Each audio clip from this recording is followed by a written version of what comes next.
할렐루야. 우리 주님을 사랑하시면 아멘 하시겠습니다. 여러분 어떠십니까? 뭐가요? 뭐 그런 표정이신 것 같은데요.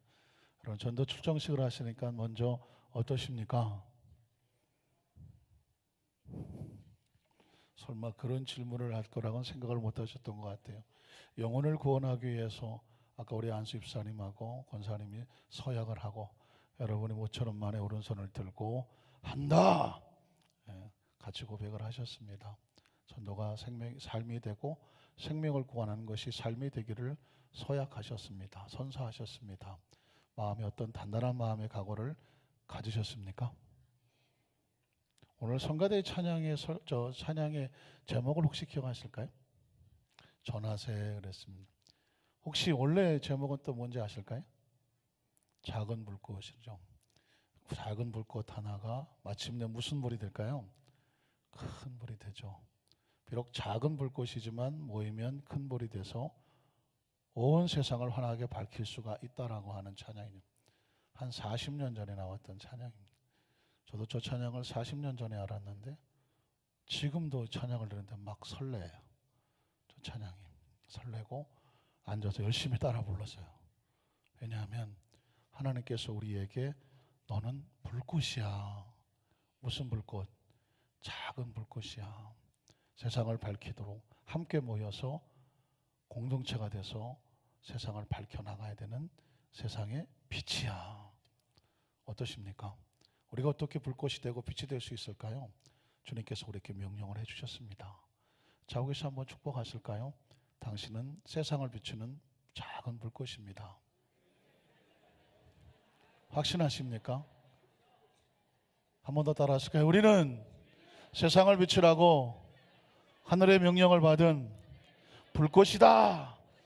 믿으십니까? 지난 수요일날 그래서 우리는 예수 안에서 우리 하나 됐네, 화목됐네, 사랑했네 이런 찬양을 불렀는데 제가 비록 뭐 콘티는 주지 않았지만 한번 찬양할까요? 다시 한번 불꽃들이 하나가 돼야죠. 지키로 해서 한번 방송실도 자막 한번 띄워주세요. 예수 안에서 우리는 화목됐네. 우리 힘차게 박수치면 찬양하겠습니다. 가사는 아주 간단해요. 예수 안에서 우리 화목됐네. 예수 안에서 우리 화목됐네. 하나님의 영광 앞에도 우리 소망이네. 예수 안에서 우리 화목. 다시 한번 예수 안에서 우리 화목됐네. 예수 안에서 우리 화목됐네. 하나님의 영광 함께 우리 소망이네. 예수 안에서 우리 예수 안에서 우리 기뻐하네. 예수 안에서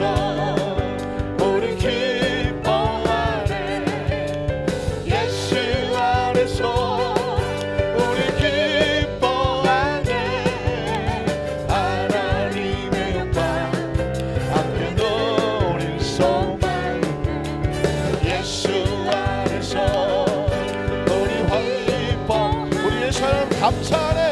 예수 안에서 우리 감사합니다. 감사하네. 아멘. 예수 안에서 우리 감사하네. 하나님의 영광 함께도 우리 소망이네.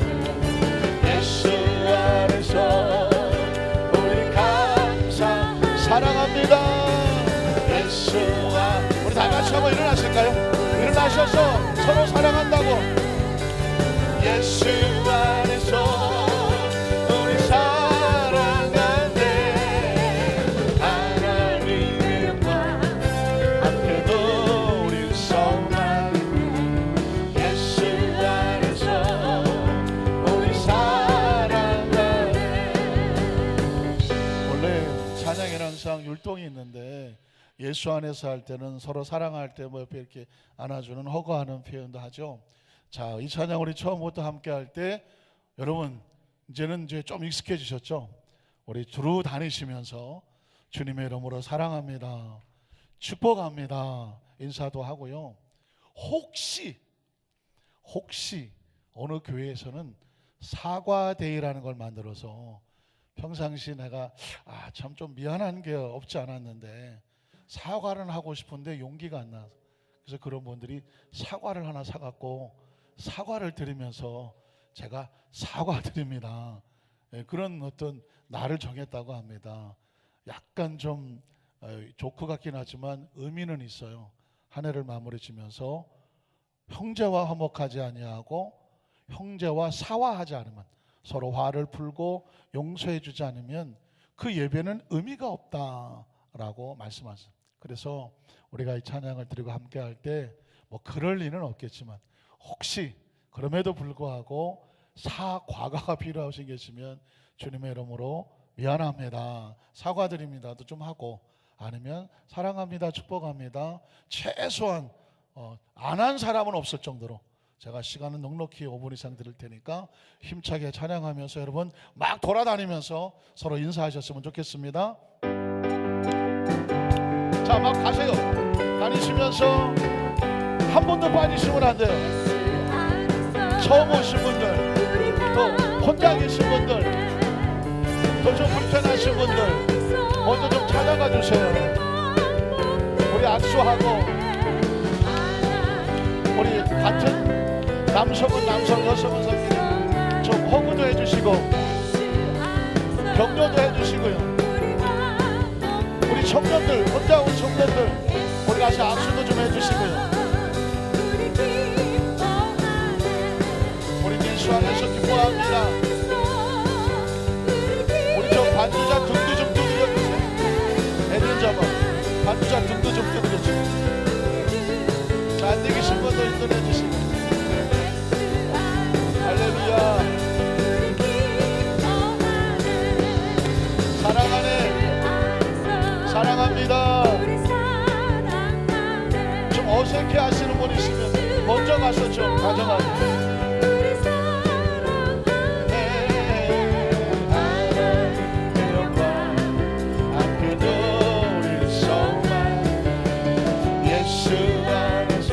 우리 정진영 장로님, 우리 권사님들 가셔서 좀 박수 좀 해주세요. 장로님 혼자 계시오. 우리 정진영 장로님 혼자 계시오.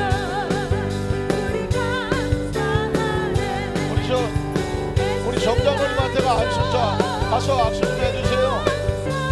네, 하나님의 영광 함께도 우리 성만. 우리 지나자마 혼자 앉아있어요. 우리 지나자마 옆에 가서 박수 좀 해주고요. 서로 인사 좀 해주세요. 예수 안에서 우리 축복하네. 우리 김원영 장로님 그 옆에 계신 분들, 저 뒤에 계신 분들, 할렐루야. 우리 권사님들은 춤을 추기 시작했습니다. 우리 힘차게 춤을 추기 시작했습니다. 예수 찬양합니다. 찬양하네. 할렐루야. 찬양합니다. 찬양하네. 하나님의 영광 함께도 성만. 예수 안에서 우리 찬양하네. 예수 안에서 화목합니다.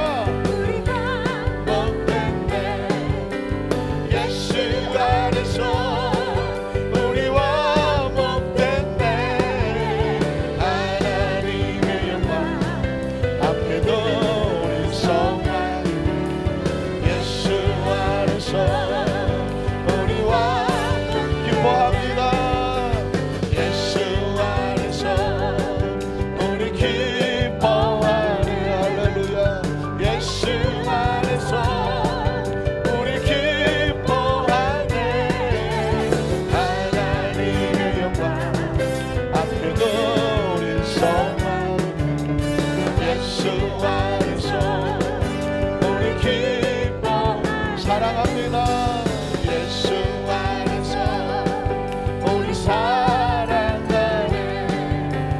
예수 안에서 우리 사랑하네.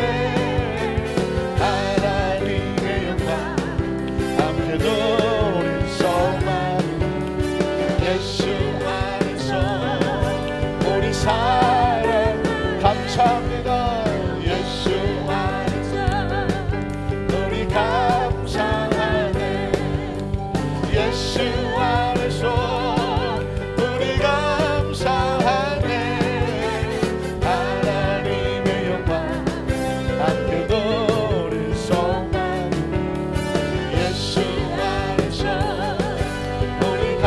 전도 안에 예수 안에서 우리 전도 안에 예수 안에서 전도 안에 하나님의 영광 함께 누릴 소망.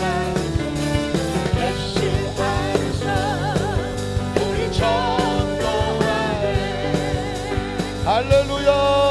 하나님 우리 감사 박수 든다. 하나님 감사합니다. 여러분 어떠십니까? 우리는 사실 서로 늘 이렇게 안부를 물어주고 안아주고 격려해주고 손잡아주고 우리가 서로 예수님 안에서 형제와 자매인 것을 확인함에 필요합니다. 그래서 이 목적은 하나님 앞에 우리 더 찬양할 거예요. 반주도 반주하다 보니까 또 유리 안에 있고 막 장비가 많으니까 누가 안아주는 사람이 없어서 격려의 박수 하겠습니다. 우리가 뭐 보통 때도 서로 만나시면 아주 자연스럽게 할렐루야 하고 먼저 별일 없으셨습니까? 저 안에서 평안하십니까? 아주 자연스럽게 직분에 상관없이 먼저 본 사람이 환하게 웃으면서 인사해주고 손잡아주고 그런 아주 따뜻함이 흐를 수 있었으면 얼마나 좋을까요? 어떤 분이 그렇게 고백하더라고요. 목사님 이렇게 하니까 진짜 이렇게 길에서 만나든 아니면 예배전에 만나든 자기도 모르게 손이 먼저 나가고 어색하지가 않더래요. 이렇게 서로 이렇게 주의 이름으로 사랑합니다, 환영합니다. 이게 어색하지가 않아요. 그래서 이것도 훈련이죠. 습관이고요. 그리고 마음입니다. 어떻습니까? 우린 예수님 안에 형제와 자매인 줄로 믿습니다. 그래서 오늘 이런 찬양도 우리가 고백할 필요가 있습니다. 우리는 사랑의 띠로 하나가 되었습니다. 한번 따라 하실까요? 우리는 사랑의 띠로 하나가 되었습니다. 우리 한번 고백하는 찬양을 드려볼까요?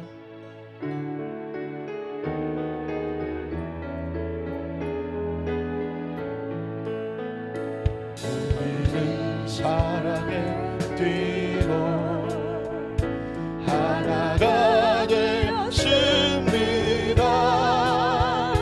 하나님을 사랑하고 예수님의 사랑을 널리 전한 우리는 사랑의 띠로 우리는 사랑의 띠로 하나가 되었습니다.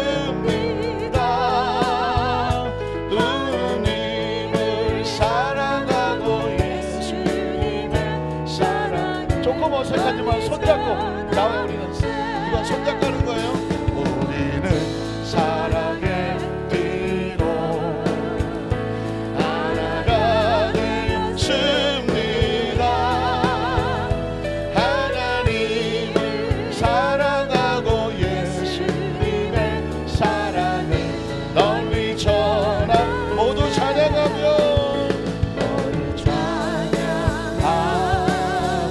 주의 사랑을 전하세.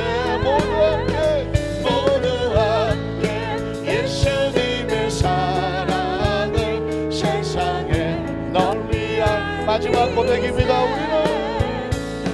우리는 사랑의 띠 하나가 되었습니다. 하나가 되었습니다. 하나님을 사랑하고 예수님의 사랑을 널리 전하세. 할렐루야. 감사 박수 한번 더 높이 올리겠습니다. 이게 누구 때문에 우리 하나가 됐을까요? 예수님 때문에 하나가 되었습니다. 내친 김에. 그래서 기쁨을 확 웃을 필요가 있어요. 우리가 지난주에 몇 초까지 웃어봤나요? 30초. 30초 웃어보니까 할만 하죠? 안 해요? 40초 도전하면 어떨까 싶은데 40초. 얼굴이 왜 인상이 그래요? 자, 먼저 30초 하면 할렐루야, 우리 할렐루야 하고 30초를 웃으셔야 돼요. 그럼 제가 30을 쉬겠습니다. 준비되셨습니까? 웃는데도 호흡이 필요해요. 아래 배 힘이 들어가야 돼요. 힘 빠지면 웃으면 안 나옵니다. 우리가 할렐루야, 안산교회 그러면 할렐루야 하세요. 안산교회 하나 둘. 시도. 한 주간 동안 너무 힘드셨죠. 대통령이 중국 가갖고 얼마나 그냥 어려웠고 막 아픈 소식이 들려오는지 한국 기자를 두드려 맞고 막 이러니까 웃음이 잘 안 나왔죠. 그래도 어떡하겠어요. 또 우리 하나님은 또 합력해서 손을 이룰 줄로 믿습니다. 힘차게 웃어야 돼요. 다시 한번 기회 드릴 테니까 안산교회 그러면 할렐루야 하고 웃는 거예요. 준비되셨습니까? 안산교회 하나 둘 셋 넷 다섯 웃어요. 그래서 일곱 여덟 아홉 열 열하나 열둘 열세 열네 열다섯 열여섯 열일곱 열여덟 열아홉 스물 스물하나 스물둘 스물셋 스물넷 스물다섯 스물여섯 스물일곱 스물여덟 스물아홉 서른. 아이고, 여러분 방금 여러분의 수명이 3분이 늘어났습니다. 얼마나 웃음이 중요한지 몰라요. 어떤 분이 고백하기를 이렇게 웃을 때는 처음엔 막 어색하고 그랬는데 한 30초를 웃고 나니까 속에서 뭐가 훅 하고 빠져나가더라고요. 여러분, 웃음을 확 웃으면 슬픔도 빠져나가고 맺힌 것도 빠져나가고 우라 억울함 우라가 빠져나가고 나도 모르게 쌓였던 스트레스도 빠져나가고 그 안에 막혔던 것도 뚫어지고 얼굴도 활짝 피고 수명도 늘어나고 젊어지고 일로잖아요. 한 번 웃으면 한 번 더 젊어진다니까. 그러니까 30초를 웃었으니까 얼마가 늘어나는 거예요? 30분 젊어지는 거죠. 그러니까 우리가 함께 모였을 때 하나님 앞에, 여러분 이게 뭐 같습니까? 하나님 앞에 우리가 우리의 기쁨을 드리면서 하나님, 예수님 안에서 우리는 함께 하나가 되고 기뻐하고 함께 웃습니다. 하나님 앞에 아름다운 예배가 될 줄로 믿습니다. 하나님도 참 힘드시잖아요. 어떤 분이 그러더라고요. 하나님도 참 좋은 직업이 아니다. 지구상에서 70억이 맨날 죽었다고 하나님한테 그냥 울고불고 맨날 울고불고만 기도하니 하나님도 하늘에서 듣기 뭐 좋은 소리도 한두 번이지 맨날 죽는 소리만 하고 힘들다 했더니 하나님께서 그 소리만 듣고 있는 것도 그 직업도 별로 좋은 직업이 아니라고 막 그러신 분이 계셔요. 입장 바꿔놓고 생각하면 어떻습니까? 우리가 그렇게 눈물로 그렇게 기도할 때도 있지만 하나님 앞에 기쁨으로 찬양하고 나가면 하나님께서는 우리의 찬양과 기쁨을 통해서 어떠십니까? 하나님도 기뻐하시지 아니하시겠습니까? 그래서 이스라엘 백성들은 하나님 앞에 나갈 때 찬양으로 나가세요. 기쁨으로 찬양하면서 야훼를 찬양하라, 송축하라 내 영혼아 하면서 하나님을 찬양하면서 높이면서 나갔어요. 그리고 하나님은 그 찬양 가운데 임재하시고, 믿으십니까? 춤을 추며 임재하시고 치료하시고 역사하시고 응답하시고 그리고 그들의 간구에 귀를 기울여 주신 줄로 믿습니다. 그래서 우리 에드스 만산교회 성도들은 하나님 앞에 나갈 때 기쁨과 찬양으로, 아까 우리 권사님들 그냥 거기서 춤추는 모습이 보통이 아닌 얘기 아주 그냥 너무 막 보기 좋았어요. 왜냐하면 하나님께서 진짜 기쁨으로 찬양하는 것을 원하시는 줄로 믿습니다. 한번 따라 하실까요? 내가 그들을 보내었느니라. 한 번 더 따라 하실까요? 내가 그들을 보내었느니라. 이런 제목으로 말씀 은혜를 나누기를 원합니다. 여러분 가운데 혹시 이유 없이 하나 싫어, 이유 없이 싫은 거 혹시 있으시죠? 이유 없이 싫은 거. 자, 제가 단서를 붙였습니다. 예를 들어서 죄를 싫어하는 건 당연한 거예요. 악을 싫어하는 건 당연한 거예요. 법을 어기는 걸 싫어하는 것은 당연한 거예요. 근데 죄도 아니고 악도 아니고 법을 어긴 건 아니지만 그냥 싫어. 이유 없이 싫고 꼴도 보기 싫고 어떤 때는 그냥 싫어. 듣기도 싫고 보기도 싫고 그냥 싫어. 그런 거 사람마다 다 있을 수 있습니다. 우리나라 해마다 선거철만 되면 내년도 뭐 국회의원 선거한다고 이러는데 선거철만 되면 또다시 죽은 줄 알았는데 마치 그냥 또다시 올라오는 게 뭐예요? 지역 감정이죠. 이건 크리스찬들의 숙제고 대한민국의 영원한 숙제입니다. 반드시 풀어내야 될 숙제죠. 누구도 쉽게 건드리고 싶지 않지만 반드시 해결해야 될 문제가 지역 감정이잖아요. 지역 감정이라는 것이 이게 언제 때 이야기인데 아직도 선거철만 되면 갑자기 지역 중심으로 모이게 되죠. 그래서 어떤 분은 나는 뭐 어떤 특정 지역 사투리가 싫다, 또는 뭐 그 지역에 뭐가 싫다 이러면서 자꾸 뭐 영남, 호남, 충청도, 뭐 강원도, 그래서 막 서로 비하하지 않습니까? 충청도 핫바지 뭐 이러고, 뭐 강원도 감자바위 뭐 이러지 않습니까? 무슨 보리뭉댕이, 서울 뺀질이 뭐 하고 뭐 인천 짠물 뭐 이러면서 하여튼간에 지역에 이런 걸 주면서 왠지 비하하기도 하고 뭐 비아냥거리기도 하고 어떻게 하든지 하면서 지역 감정은요, 이게 지역이 다른 게 법을 어긴 겁니까?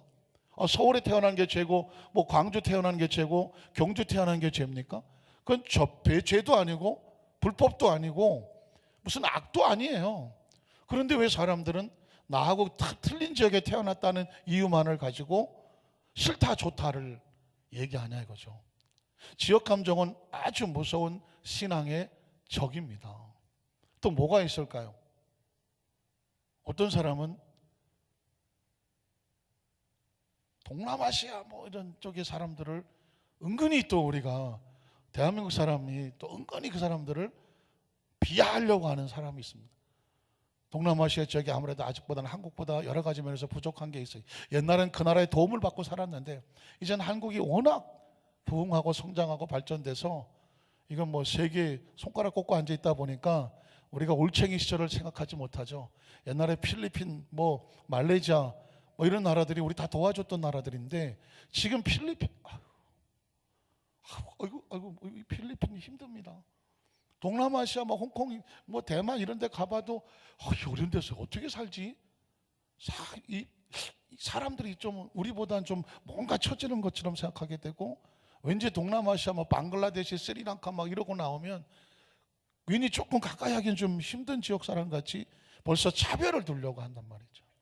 그 사람들이 그 나라 태어난 거 죄인가요? 악인가요? 불법인가요? 아니란 말이죠.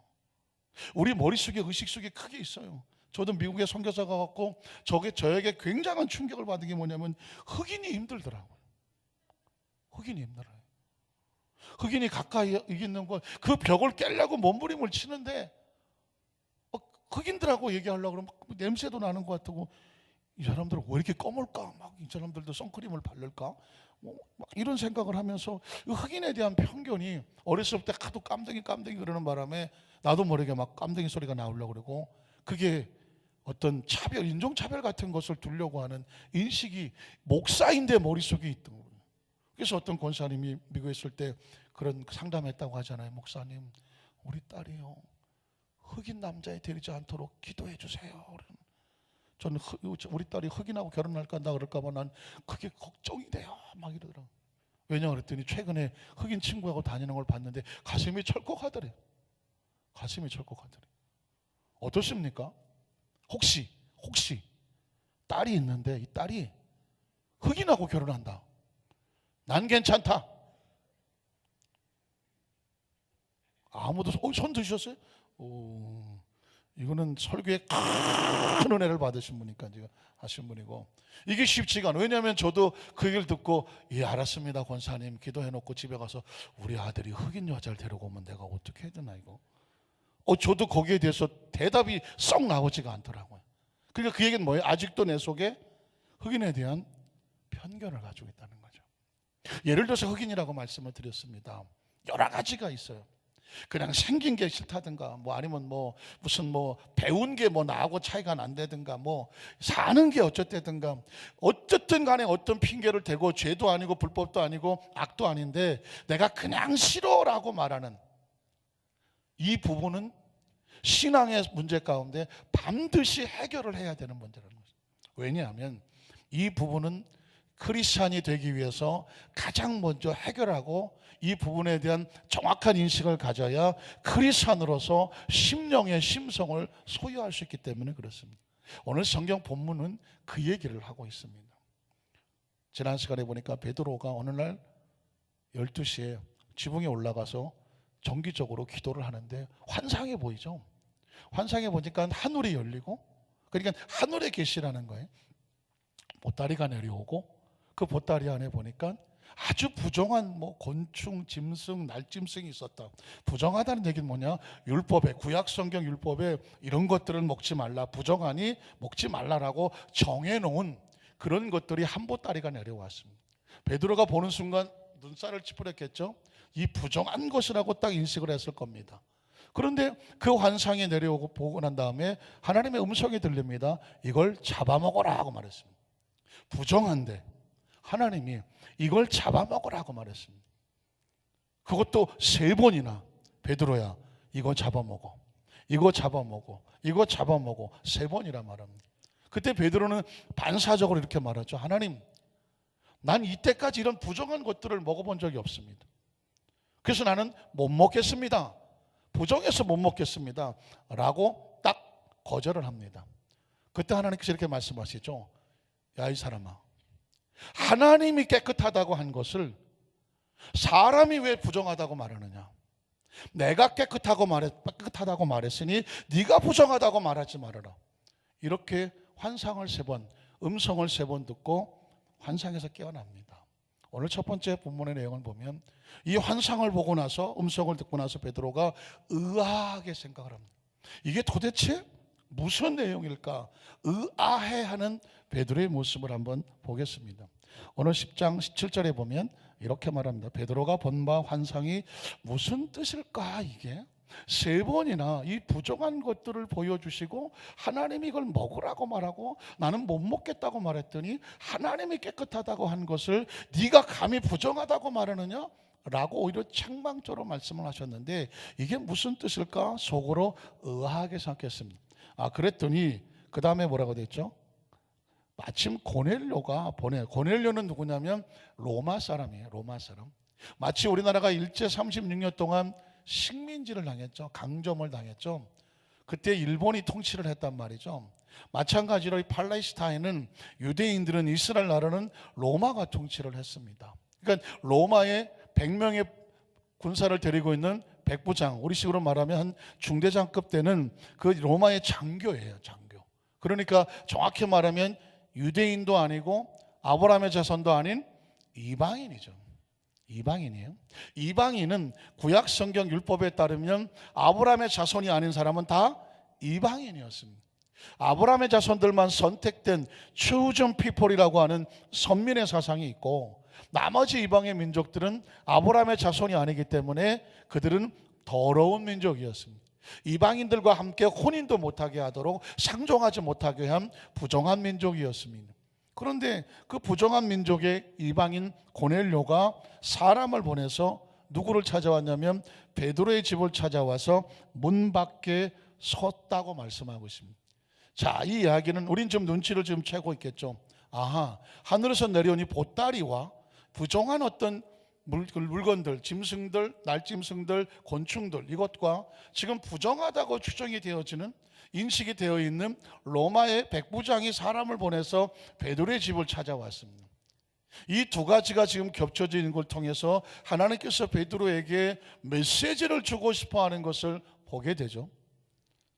자, 베드로의 인식 속에 이 짐승들이든 날짐승들이든 곤충들이든 부정하다고 생각하는 근거가 뭘까요? 왜 베드로는 이걸 보고 부정하다고 생각했죠? 구약 성경 율법에 그렇게 교육하고 읽고 말씀의 명령을 받았기 때문에 이 머릿속에 구약 성경 속에 하나님 율법에 말씀하셨다, 이것들은 부정하다. 그렇기 때문에 하나님의 말씀에 근거해서 베드로는 부정하다고 판단한 겁니다. 고넬료도 마찬가지죠. 이방인이 왜 부정하죠? 하나님의 말씀에 이스라엘 백성이 아닌 민족들은 부정한 민족이라고 이방인과 혼인도 하지 말라고 말했습니다. 그러니까 베드로는 지금 구약적인 사고가 머릿속에 들어와 있죠. 율법과 사고가 들어와 있어요. 그런데 지금 하나님께서 모세에게 환상을 보여주면서 그 부정하다고 한 곤충과 짐승과 날짐승을 먹으라고 말해요. 엄밀히 말하면 율법을 어기라고 말하는 것처럼 보이죠. 하나님 명령을 어기라고 하는 것처럼 보이죠. 그래서 베드로가 난 못 어깁니다, 못 먹겠다는 얘기는 명령을 못 어깁니다라는 뜻이었습니다. 근데 하나님께서 뭐라고 말씀하시죠? 부정하다고 하는 것도 누구의 뜻이고 누구의 명령이고 누구의 선포고? 하나님이고. 아니, 날짐승, 짐승, 곤충들 이 자체는 부정하지 않아요. 잘 들어보십시오. 얘네들은 부정하지 않아요. 근데 하나님이 부정하다고 하면 부정한 거예요. 그래서 너희는 이거 먹지 마, 얘네들은 부정해. 너희가 부정한 거 먹으면 너희도 부정타, 먹으면 안 돼 해서 명령해 준 거예요. 너희는 구별된 민족이기 때문에 함부로 먹으면 안 돼. 그런데 하나님이 이렇게 다시 선언하는 거예요. 이제까지는 얘네들이 부정한 존재였지만 이제 내가 이들을 어떻게 했어요? 깨끗하게 했어요. 그러면 얘네들은 부정한 존재예요? 깨끗한 존재예요? 깨끗한 존재예요. 하나님이 깨끗하다고 했으니 베드로가 볼 때 이걸 부정하다고 못 먹겠다고 해야 돼요? 하나님이 깨끗하다고 했으니 먹어야 돼요? 먹어야 되죠. 우린 일단 먹고 봐야죠. 먹어야 되는 거예요. 기준이 뭐냐? 하나님이 부정하다고 할게 우리도 부정합니다라고 말했을 뿐이에요. 그래서 안 먹겠습니다라고 말했을 뿐이에요.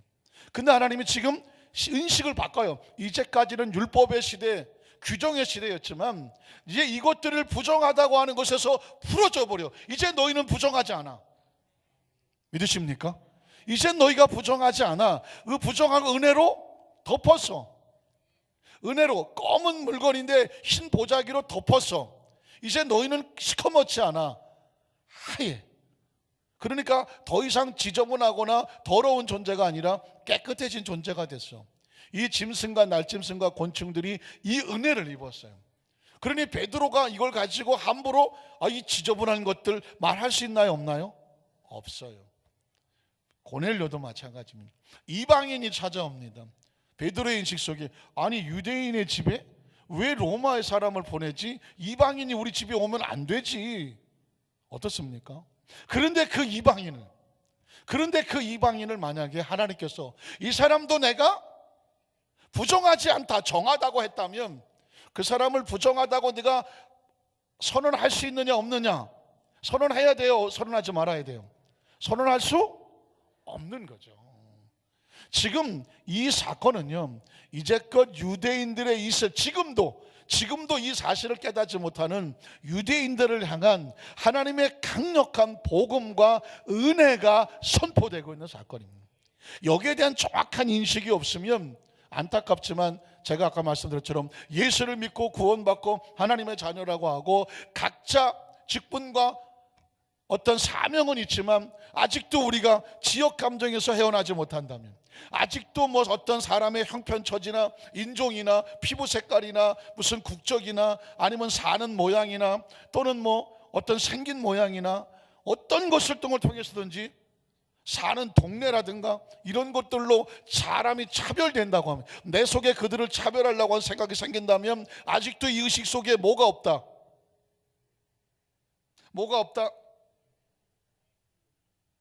제가 아까 그랬잖아요. 율법의 시대에서 하나님께서 강력하게 무엇을 선포하셨다? 은혜를 선포하셨는 거죠. 하나님이 은혜를 선포했으면 이제 우리 머릿속엔 더 이상 율법과 계명으로 정죄하고 심판하는 것이 아니라 우리도 이 속에다 뭘 채워야 된다? 은혜를 채워야죠. 이게 크리스찬인 거예요. 이게 그 유대교와 기독교가 다른 거예요. 이게 크리스찬인 거예요. 성경에서 이 맥락을 모르면 아직도 구약 성경 속에 있어갖고 구약 시대의 율법과 계명을 가지고 사람이 그런 율법으로 판단이 되고 그런 생긴 모양으로 사는 지역으로 출신으로 고향으로 본적으로 국적으로 이런 것들로 사람이 차별이 된다고 하면 안타깝지만 우리 속에 아직 뭐가 없어요? 은혜가 없는 거예요. 그리고 자기 자신이 받은 은혜를 모르는 거예요.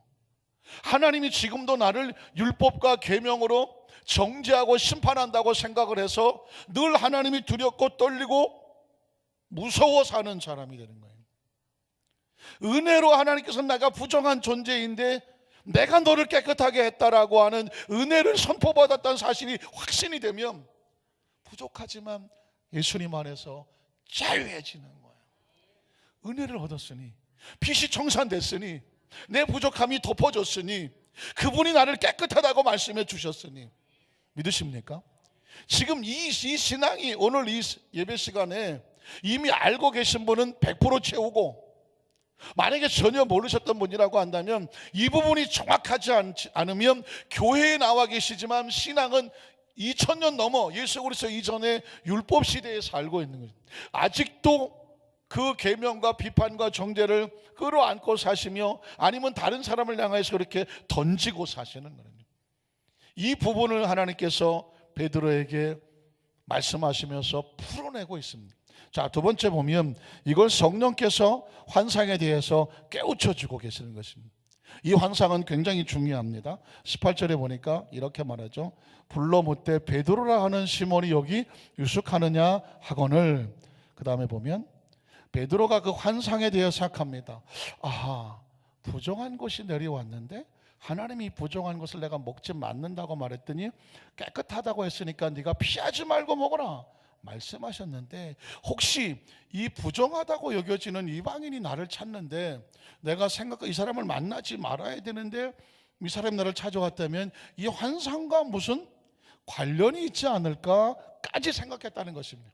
그러나 내용은 알지 못하는, 뭔가 관련이 있다는 것은 알았겠지만 너무도 확고한 율법적인 사고를 가지고 있기 때문에 이게 무슨 뜻이 아직 몰라요. 그런데 하나님의 말씀은 누가 깨닫게 해주셔야 될까요?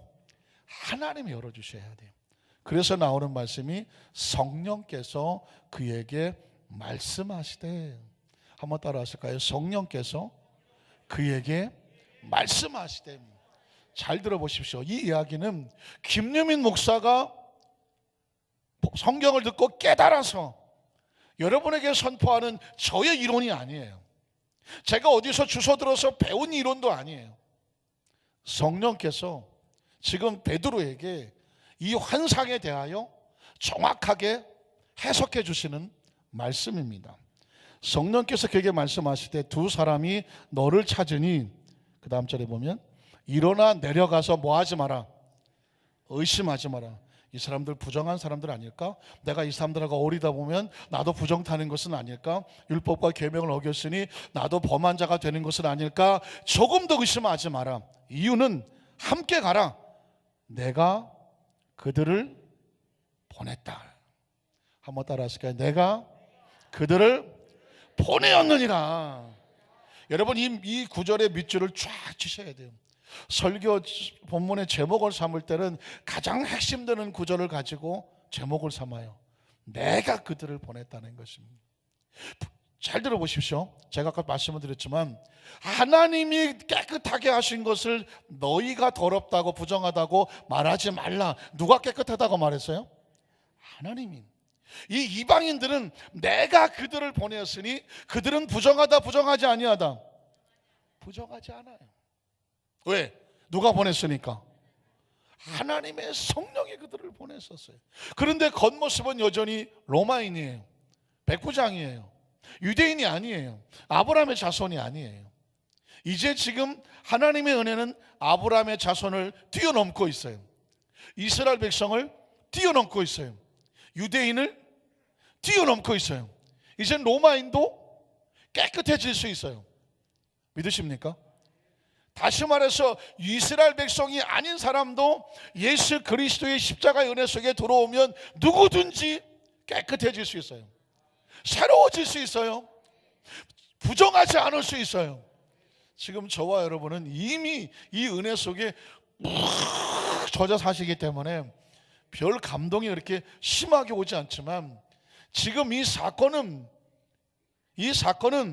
하나님의 복음이 지금 이방으로 넘어가는, 물이 차서 출렁거려서 뚝을 넘어서 뻗어나가는 어마어마한 역사적인 순간이에요. 역사적인 순간이에요. 이 순간이 있었기 때문에 저와 여러분이 하나님의 자녀가 되는 은혜를 입었습니다. 이게 중요한 거예요. 우리가 여러분 왜 생일날을 이렇게 중요시 여깁니까? 우리가 이 세상에 못 빠진 날, 귀 빠진 날. 귀가 빠졌다고 그랬지. 어쨌든 귀 빠진 날이에요. 이 세상에 생명을 가지고 태어난 그날을 세월이 지나도 잊지 못해.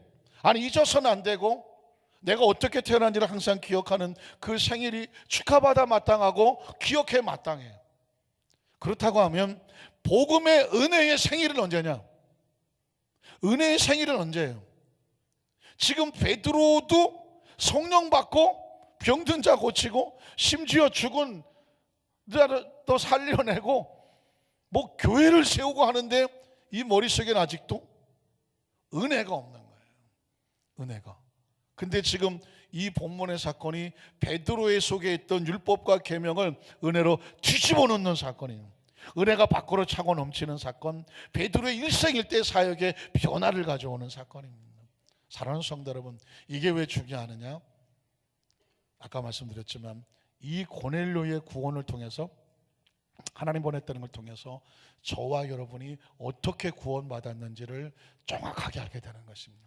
저와 여러분도 고넬료와 똑같아요. 이방인이에요. 이스라엘 백성이 볼 때. 그리고 우리는 아브라함의 자손이 아니에요. 이스라엘 백성왕도 아니에요.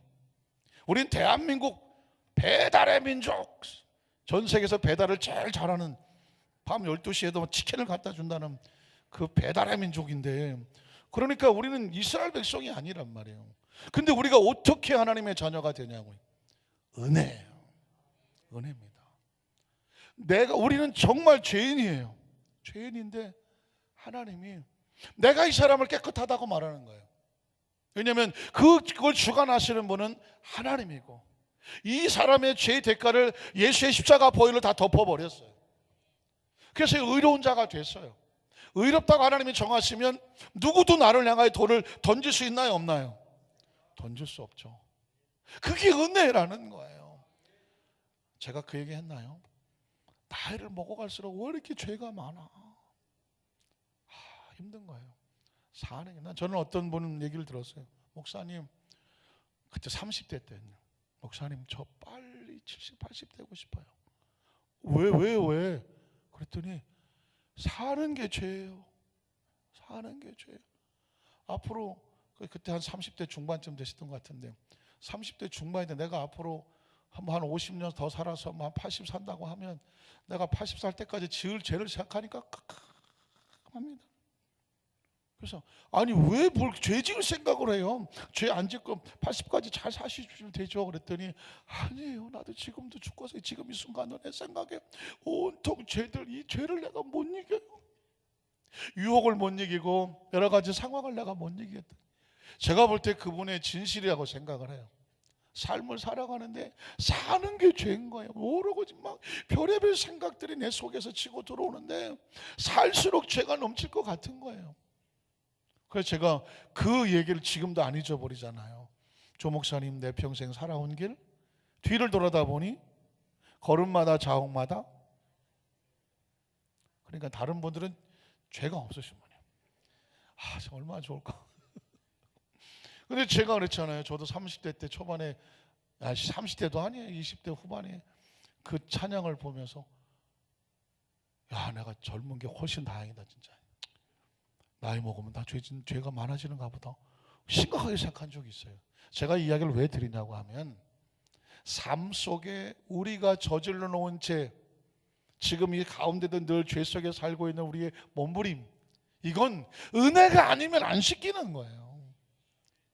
그렇다고 해서 우리가 예수님 다 씻겨줬으니까 그냥 회개 안 하고 살자가 아니죠. 7번 넘어지던 사람 몸부림쳐서 6번으로 죽이고, 6번 넘어지던 사람 5번으로 어떻게든지 죄와 싸워서 저 성도가 성삭하게 나가는 그런 모습으로 몸이 성화되는 과정인데, 그러나 기억하라는 것이죠. 예수님의 십자가의 보혈로 우리가 회개하고 죄 씻음 받기를 원하면 그 죄를 씻어 놓았다는 것이죠. 믿으십니까?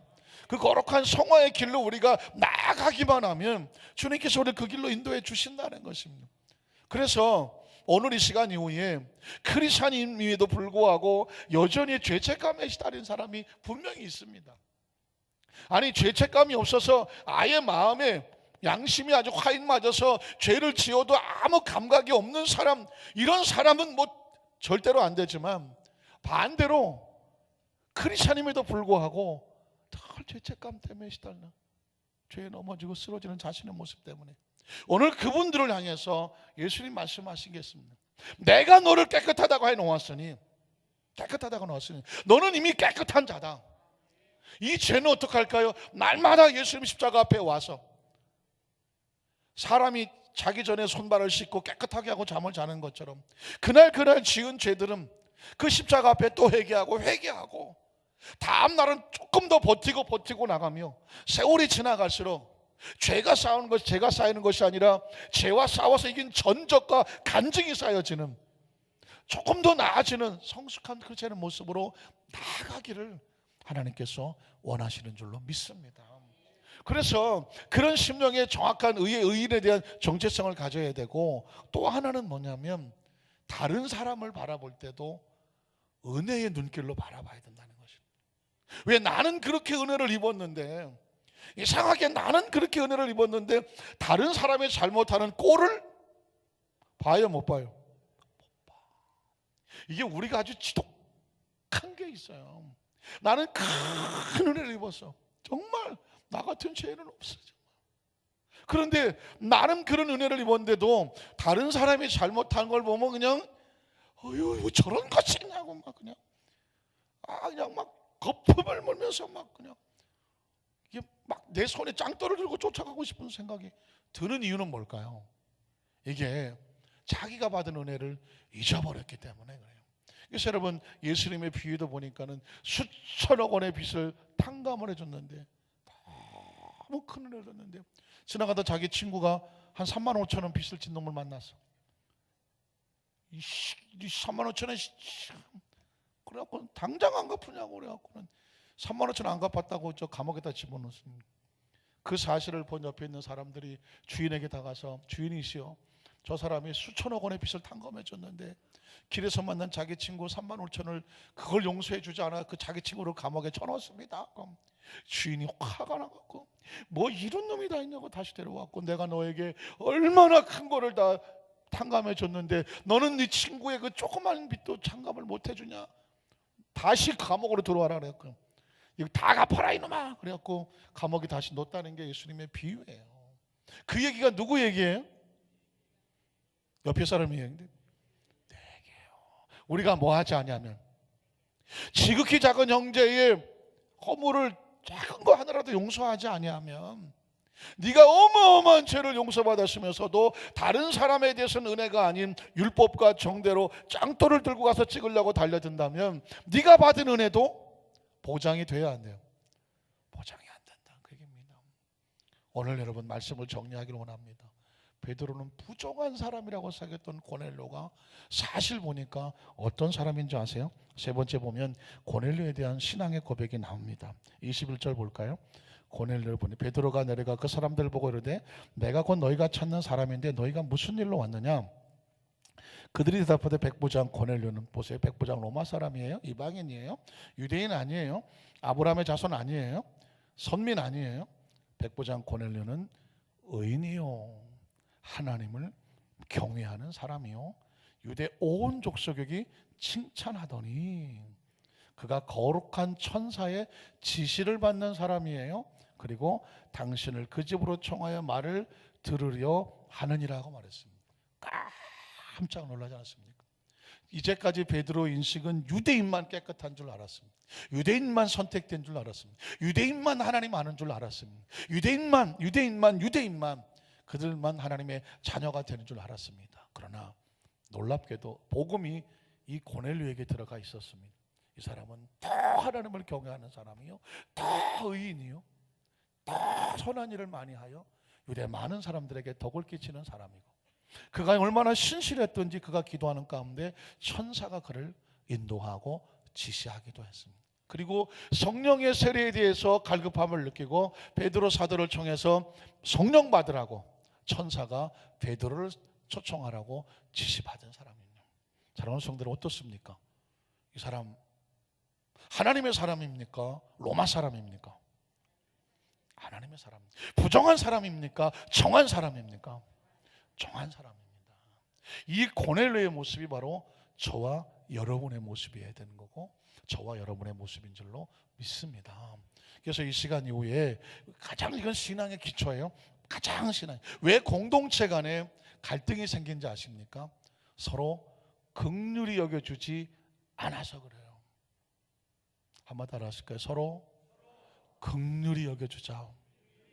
서로 은혜의 눈빛으로 봐주자. 여러분, 물론 죄는 안 돼요. 죄와 불의와 그리고 악, 불법 이렇게 잘못한 것은 당연히 바로 잡아야죠. 그런 사람도 긍휼히 모른 척 해주자가 아니라니까. 이건 바로 잡아줘야 되죠.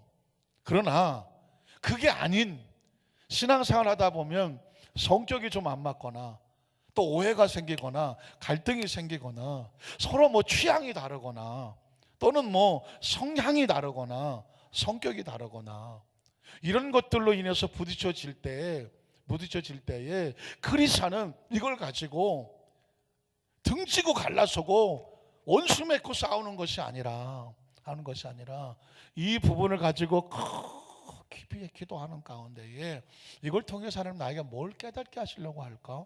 내가 또 새로워지고 또 상대를 위해서 기도해주고 더불어 뭐가 돼야 돼요? 하나하나 형제요 자매요 화목하고 사랑하고 기뻐하는 공동체의 모습으로 더 발전시켜 나가야 돼요.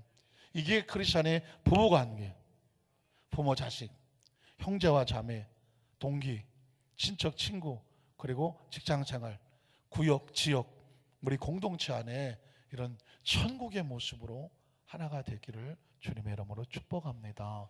이건 누구 두루라고가 아니라가요. 이게 기초예요. 가장 교회의 기초고 우리의 신앙생활의 기초입니다. 그 기초의 모습이 단단한 우리 교회가 되기를 주의 이름으로 축복합니다. 기도하겠습니다. 전능하신 하나님 아버지 감사합니다.